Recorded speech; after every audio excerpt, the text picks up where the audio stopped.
Golden State always runs the most beautiful plays to start off the game, and you have perfect execution as they read that the Boston Celtics are doing switch defense to start the game off. So you're going to see that when you have a switch, you always have a seal. So Otto Porter Jr. surprisingly gets the first basket of the game. That is a beautiful play design. Now, on the other hand, you have Boston, and they are running a bunch of screens on the bottom to get a switch and a mismatch because Otto Porter Jr. can't keep up with it. But pay attention how Jason Tatum takes 2 little steps instead of 2 large steps, as he could have easily got to the basket and scored a layup. Instead, he throws that thing away. Now check out how Robert Williams plays this screen. This time he is coming up to the 3-point line, where before they were in drop coverage in the first few games. Draymond Green takes advantage of this and gets a beautiful pass fake for a wide open dunk. I really like the Celtics approach to defense. You can see they are in a full-on denial of Steph, just really trying to not even let him touch the ball because bad things happen when he touches the ball. So you can see here they are in a denial on the bottom of the screen, which basically means that there's going to be more space on the floor. As you can see here, there is help forced by the drive and a wide open 3 for Gary Payton Jr. The chess match continues as there is only 1 star on the floor for the Celtics, so the Warriors decide to blitz Jaylen Brown to get the ball out of his hands. This proves to be a great strategy as the defense is able to help and collapse on the drive, and this lady is absolutely loving it.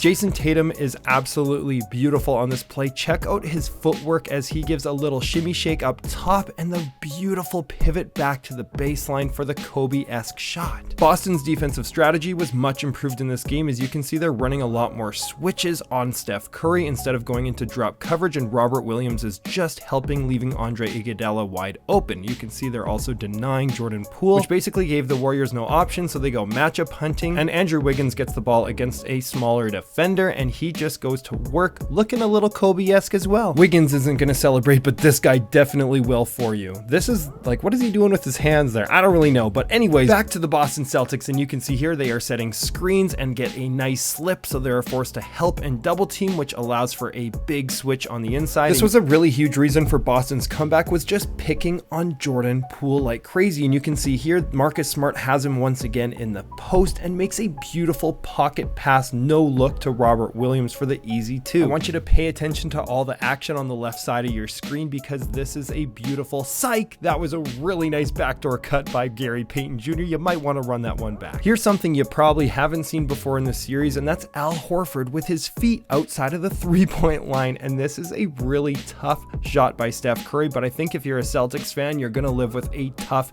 contested 2. But this lady doesn't care. She loves it anyways. Watch how Boston is using really tough screens against Steph Curry to get switches, and then they do everything they can to get the ball back to Jason Tatum. This forces 4 people to go and guard him. That's how I like to get wide open 3s, with really nice paint touches like that. Body language and effort is everything, and look at Tatum on the back sulking. This allows Andrew Wiggins wide open space, and he just takes full advantage of that, and Derek White gets annihilated. The Celtics were trying different schemes once again as they were not going into drop coverage against Steph Curry, so he gets double teamed. Steph passes quickly out of this, and Jaylen Brown is slow to react to this and rotate over for the help, and Andrew Wiggins is a monster on the inside. I watched this play about 100 times and I still have no idea what the Celtics strategy was on this. You can see that there is a bit of a switch, and then Marcus Smart is just kind of like chilling, walking and hopping over to Steph Curry, so you get a really soft double. Steph just reads the play, and that is a really nice short roll to Gary Payton Jr. Andrew Wiggins laid down this nasty dunk, and if you like this, you should probably check this out right now.